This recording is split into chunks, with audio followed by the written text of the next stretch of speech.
Barchive. Welcome back, Barkavists, and welcome to Into the Barchive, the podcast where we dive deep into the stories, people, and cocktails that shape the way we drink. I'm Tim Wright, mixologist, above average curious drinker, and your slightly tipsy tour guide through this booze history. And I'm Dr. Blake Jones, historian and certified specialist of spirits, here to pour out the stories behind what's in your glass. And today, we're talking about one of the greatest foundational cocktails, the whiskey sour. You know, it's a drink that somehow manages to be timeless and endlessly adaptable. It's been served in grand hotel bars, neighborhood taverns, cocktail lounges, and home bars around the world. It is simple. It's whiskey. It's citrus. It's sugar. But within that simplicity, there's an entire blueprint for understanding this cocktail. Yeah, because the whiskey sour isn't just a recipe, it's a category, it's a technique. It's a reminder that some of the greatest cocktails in history are built on balance. It's sweet, it's sour, and it is strong. 3 ingredients that have been creating harmony in the glass for centuries. And today we're going to make 2 versions. First, we'll go with the traditional whiskey sour, including the optional but iconic egg white. Yes, sir. Then we'll look at a modern descendant, the Gold Rush, a 21st century cocktail that strips the sour down to its essential elements and lets honey and whiskey take the center stage. So grab yourself your favorite glass, pick up your shaker, and let's get into the Barchive. Our first cocktail is the classic whiskey sour. So in our small mixing tin, we're going to take 2 ounces of Nelson Brothers Classic Bourbon. So they're a local producer here from where we're filming in Nashville. So great bourbon company there. So 2 ounces of the Nelson Classic. From there, we're going to add 3/4 of an ounce of lemon juice.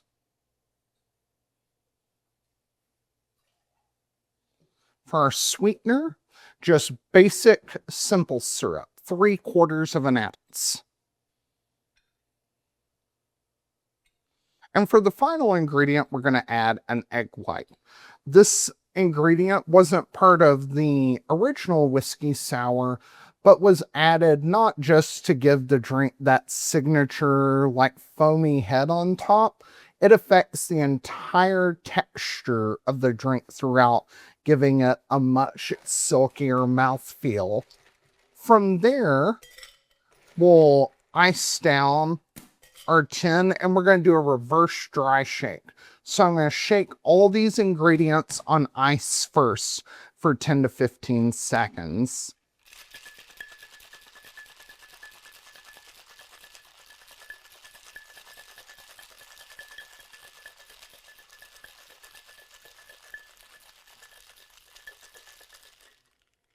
All right, so there I'm going to break the seal. Some people will do a dry shake first. I just like the reverse dry because you get the tin cold, because sometimes on a dry shake, there's not a great seal and it can get kind of messy. So I am straining all the liquid from the big tin into the small tin. I'm going to take the ice that's in my big tin and just give it a quick toss and get rid of it. From there, I'm going to do the dry shake portion now. So we're going to shake again. And what we're doing here is we're really getting that egg white to froth. In a sense, we're whipping it by doing this shake. And so that's going to more evenly distribute the egg white throughout the cocktail. You're going to create that really attractive foamy head on the top of the whiskey sour the longer you do the dry shake. So I'm going to separate the tins there. I'm going to take out a big rocks glass with ice and put some ice in it before I strain.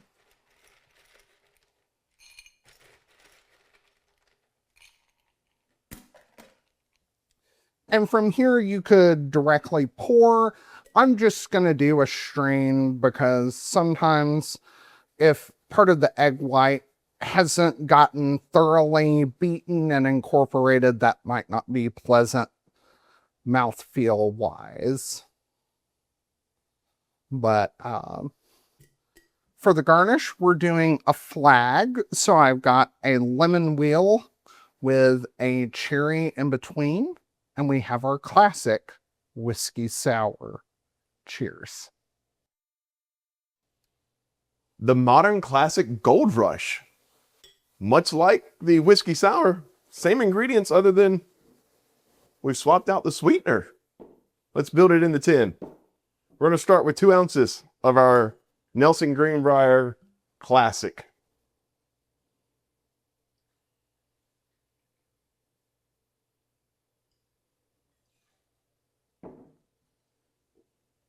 The citrus, once again, lemon juice. 3/4 of an ounce.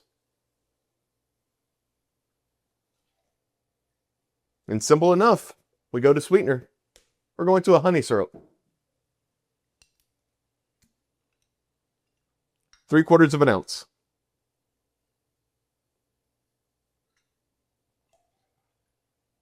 All into our small tin. Let's get some ice and get to shaking. Ice into our big tin.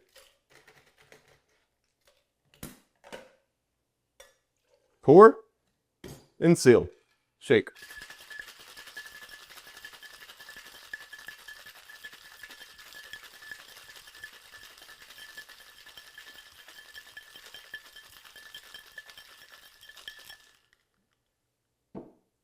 Into a beautifully pearled glass. Let's put some ice.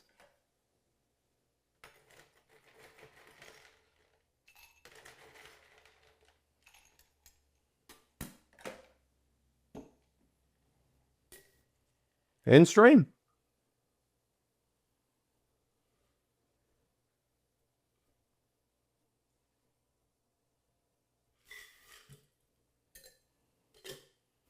And this one gets a fresh lemon peel. Spread that oil across the top. Don't snap it like I did because you have big goofy fingers. But if you do, make sure it's sexy because you did it. And now we have our Gold Rush. Now that we've built the cocktail, let's build the context before we get into the whiskey sour, right? Specifically the whiskey sour. We need to go back to the concept that we talked about in episode 2, right? The sour template. Yeah, because one of the things we wanted to establish early on and Into the Barchive is that cocktails aren't just isolated recipes. They're parts of families. They're conversations between ingredients that bartenders they've been having for generations. So the sour is one of the most important families in the cocktail history. Exactly. And when we talked about the sour template, we broke it down to its simplest form: a base spirit, a sour component, and a sweet component. Spirit, citrus, sugar. Exactly what we have here. That's the foundation. Yep. But within those 3 ingredients is almost infinite possibilities. And this is where we start to see the difference between a cocktail, I would say cocktail recipes and cocktail structures. A recipe tells you exactly what to make, right? But a structure teaches you like how the drink works. Exactly. The whiskey sour isn't just a cocktail. It's an example of a blueprint that appears across the history of bartending. We've seen it with the daiquiri that takes rum and pairs it with lime and sugar. Different spirits, different personality, but it's the same conversation that's happening in our glasses with the whiskey sour. And this, the reason this formula works, like it has worked throughout history. Yeah, and that's one thing is like, this isn't just like a modern notion of cocktail families and things like that, because before modern refrigeration and global supply chains, bartenders and travelers had to think practically about ingredients. Yeah, because like citrus, right? One of the main things here, it provided freshness, acidity to the cocktail. The sugar helps like preserve and balance all three flavors of the cocktail, and the spirit gives it its base foundation. Yeah, and there's something very human about the sour, and especially if you think about like drinking whiskey, Yeah. especially a bold spirit like bourbon or rye, adding citrus and sugar, it's not about hiding the whiskey. No, it's about creating a balance. Yeah, the goal isn't to make whiskey taste like something else. It's to reveal other parts of what's already there. A well-made sour is a study in, like, I think music, harmony, right? Mm-hmm. It's just too much citrus and it becomes too sharp. Too much sugar and it becomes flabby, fat, heavy, right? Mm-hmm. Too much spirit and then just the balance completely disappears. It becomes the bully in the bar. Yeah.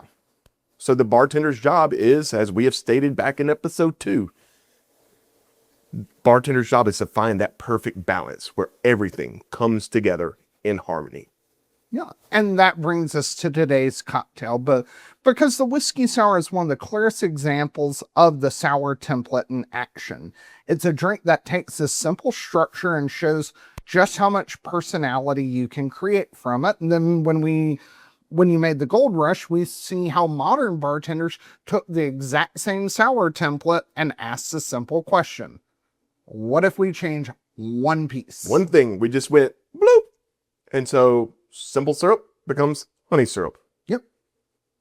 I could have added an egg white to mine. You couldn't have. I chose not to. Absolutely. Well, and that's how cocktail history moves forward. It's not about throwing away tradition, but it's understanding the tradition. The sour is that conversation between ingredients. And the balance point can actually change depending on the spirit, right? Yeah, like right now, if we would have taken our same cocktails, done exactly the same thing that we have, now switch out that Nelson Greenbrier Classic for, hell, their rye, their Nelson Greenbrier rye, we technically have 2 different cocktails. Yeah. And a rye whiskey sour, when you think about rye whiskey, it has a little more spice notes to it than bourbon does. So with a rye whiskey sour, maybe you want more sweetness. Yeah. But let's say you use a wheated bourbon, like a Maker's Mark or a Weller or a Larceny, they're going to be lean into the softer, sweeter flavors. So maybe you need a little more lemon juice to punch it up. And then maybe if you got something that's high age, you're like, I want to do something fun with my 18-year bourbon. Yeah. Or instead of using something in that 90 to 100 proof range, you're like, I want to pull out 125 proof Bookers or something like that. And that's going to change the ratios too. It's all about the ingredients that you're using in the cocktail to bring them to a specific balance, to that specific harmony. Absolutely. I'm going to say, let's jump into the history of what the whiskey sour is. Now that we understand that structure of the sour template, let's actually talk about the drink itself. Yeah, I mean, the whiskey sour has a distinctly American story.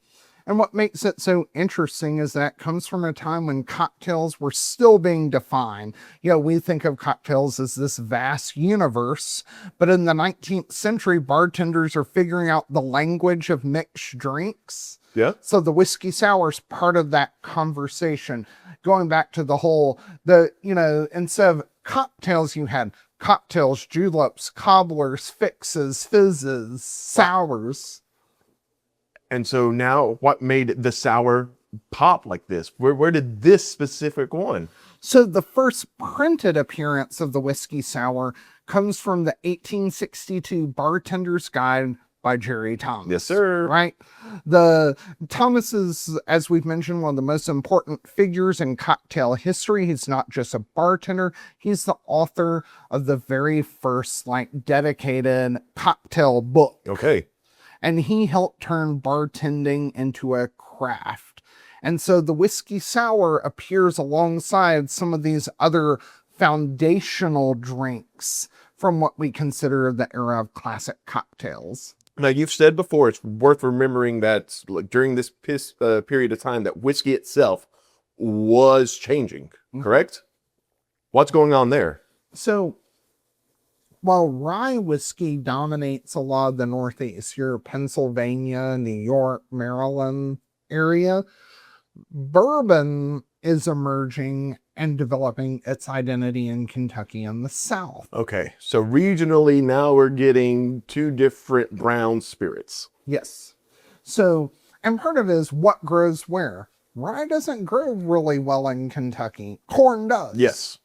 So, rye grows much better in Pennsylvania and New York. Yes.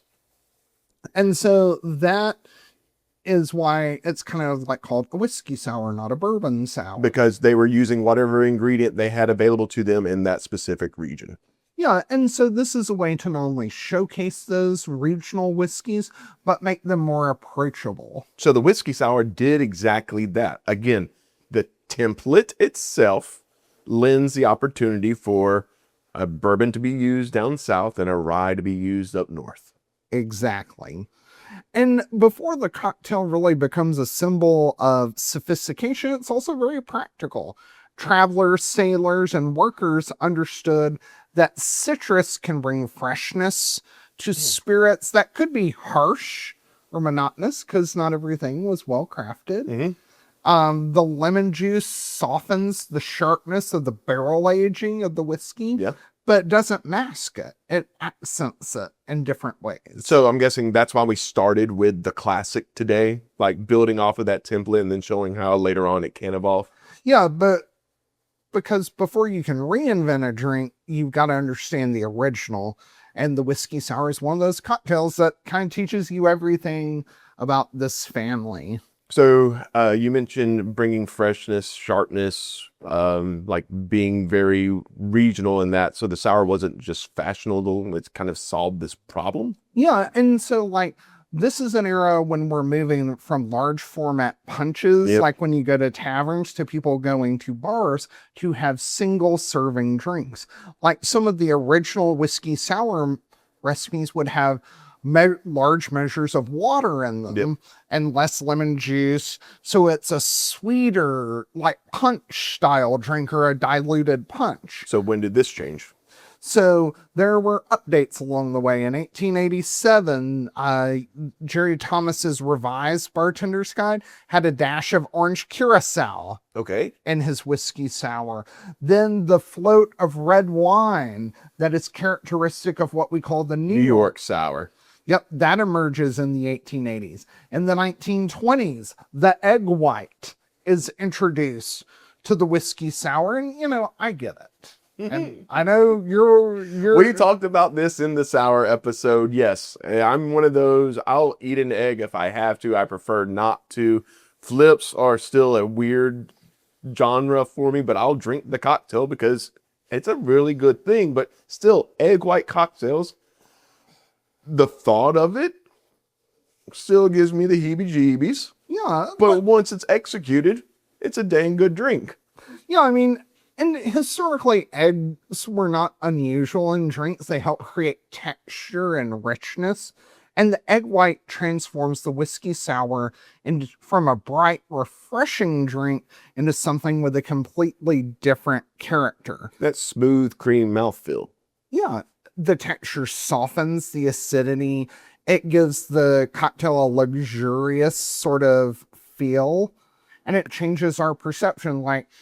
As I was here sipping on this whiskey sour, it's wow, it has, even though there's no amaretto or almond in it, it's creating some of those notes. Yeah, as it starts to mix with your lemon on that one, they combine and give that together. I think some of the bourbons coming through and helping that, But yeah, it will continue to evolve as the drink starts to rest together, right? It's still, once it's done shaking, it's still, while we've made it this mixture, right? It still needs to marry. It needs time to kind of settle down.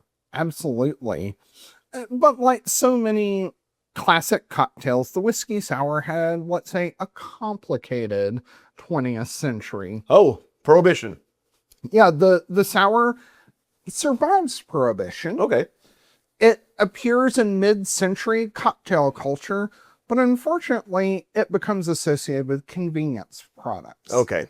AKA sour mix. Yeah. Or, like, I mean, you can still find this in some grocery stores and liquor stores, like a whiskey sour mix, Yeah. where it's like sour mix with a foaming agent in it, like to emulate the egg white. So, for many people, the problem with the whiskey sour is their first experience was not with fresh lemon juice and simple syrup and careful balance. It's a sweet, it's like a neon yellow version of the bottle. Just add whiskey and shake, and there's your whiskey sour. We got them from a dive bar, and it was not a balanced thing. It wasn't necessarily the ingredient because it was that plastic whiskey sour mix. It was just not right proportion, not balance coming out of the mix itself. Like, it was good to get to slam down one or two, and then later on you felt that. Absolutely. I can't say that after one or two of these that I get that same nasty feeling. Yeah. At least this is clean. It is. And it's one of those things where the modern cocktail revival helps bartenders and drinkers rediscover what made the whiskey sour special in the first place. The fresh ingredients. Fresh ingredients. We say use fresh citrus. We cannot stress this enough. Using a fresh lemon in this cocktail is different than using even a good bottled lime juice. The oils that come through you pressing in the moment or a few hours before, like the room we're recording in right now smells like lemon. No. Both of these were lemon strong, both fresh lemon. Still to this moment, also oils on our hands. But the guy behind the camera right now recording this goes, that's a lot of lemon in this room. And we're like, yeah, there's just 2 cocktails, buddy. Yeah. So it makes a huge difference. Fresh ingredients instead of the bottled crap. Bingo. From the fresh ingredients, it actually allows you to do balancing easier. Mm-hmm. Because depending on what time of year, that spec that we just made may need to change. Maybe I got a sweeter lemon. Maybe I got a tartar lemon. Mm-hmm. Maybe it needs more of my honey syrup. Maybe it needs less. Yeah. Just because it worked one time doesn't mean it's always going to work. So that's the other thing about understanding the balance. Yeah. And then when you do that, you truly have to understand the uniqueness of each role those 3 components in your cocktail hold.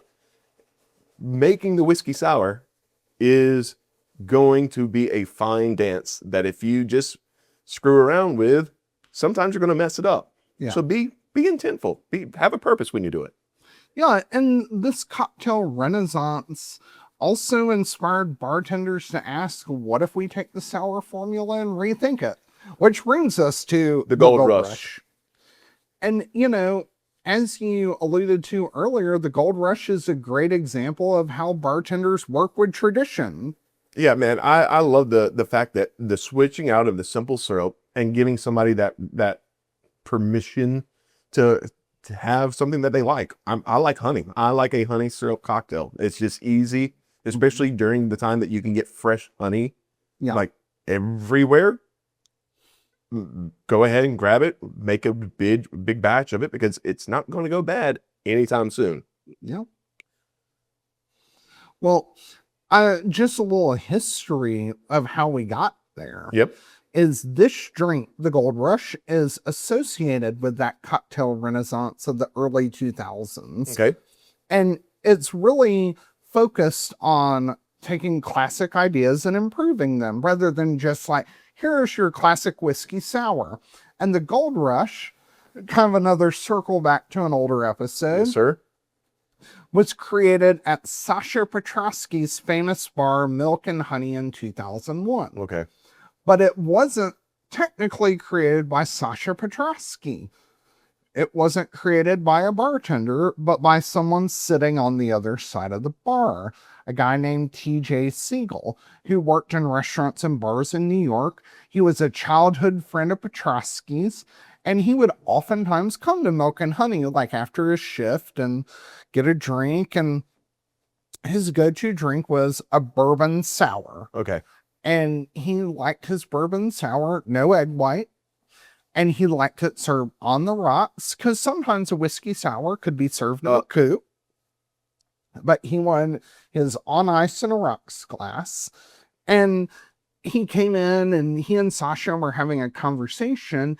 And Petrosky told Siegel about this new honey syrup that he had been workshopping to make the classic honeysuckle cocktail. Is that like a daiquiri with honey syrup? Yes. Okay. So again, the same substitution philosophy. The honeysuckle was pre-prohibition classic. There you go. But Siegel was like, that's interesting. He's like, hey, why don't you make me my normal bourbon sour, but instead of simple syrup, why don't you try this new honey syrup in there? And then Sasha made the drink for him, presented it. Siegel, sometimes like, wow, that's really good. Well, I imagine because it's not in the lore, but he had to have been like, Eureka, right? Because of the gold rush. Well, and Siegel has said the name is meant to be cheeky and playful, like hidden layers of meaning to it. But what's interesting is Milk and Honey and its successor bar, Attaboy, they do not have printed cocktail menus. They rely on conversations between bartenders and guests. And then from that conversation, the bartender makes what's called a bartender's choice cocktail to kind of suit the flavor preferences and wishes of the guests. And the Gold Rush soon became a go-to bartender's choice for whiskey lovers. And as we discuss in our episode about Sasha Petrosky, his approach and his cocktails, such as the Gold Rush, spread throughout the network of bars around the country, including Little Branch, Dutch Kills, Violet Hour, The Varnish. The Gold Rush would actually inspire another Milk and Honey bartender, Sam Ross, to create a variation of the Gold Rush. I know where you're going with this. Does it have scotch in it? It does. Okay. So instead of bourbon, add scotch, keep the lemon juice, and take the honey syrup and add a little something extra. A little spice, a little ginger. Right? And then on top, maybe just another little amp up of flavor.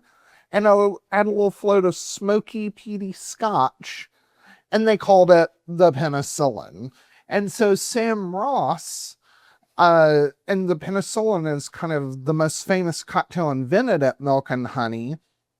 Sam Ross, who invented the drink, was inspired by the Gold Rush to then develop a few years later the penicillin. From a basic template of sweet citrus and booze spirit, we had the sour, and it leads all the way to the penicillin. Yes. Which is, I would say, yes, a very modern cocktail that has polar opposites. You're either a fan or you're not. I don't think I've ever met anybody that's kind of in between and on the fence for that. Yeah. The whiskey sour is proof that sometimes the simplest cocktails tell the biggest stories. And as we've seen, a little whiskey, citrus, and sugar open the door to an entire world of drinks. From classic whiskey sours like mine to a Gold Rush like the one Tim made. That brings us to the end of this episode. Please like, subscribe, follow us on YouTube, Instagram, TikTok. For those that are podcast listeners, go to either the audio or the video versions of Spotify or Apple. And next time on Into the Barchive, we're traveling somewhere a little more tropical. Okay, we're going to be exploring one of those, one of the most influential, I would say, cocktails in tiki history, the Mai Tai. Yeah, and we're going to be talking about the origins of the Mai Tai, its creators, its connection to Polynesian-inspired cocktail culture, and why this rum-based classic remains one of the most debated and beloved drinks in history. So until next time, keep exploring the past one drink at a time, As we dive deeper into the Barchive.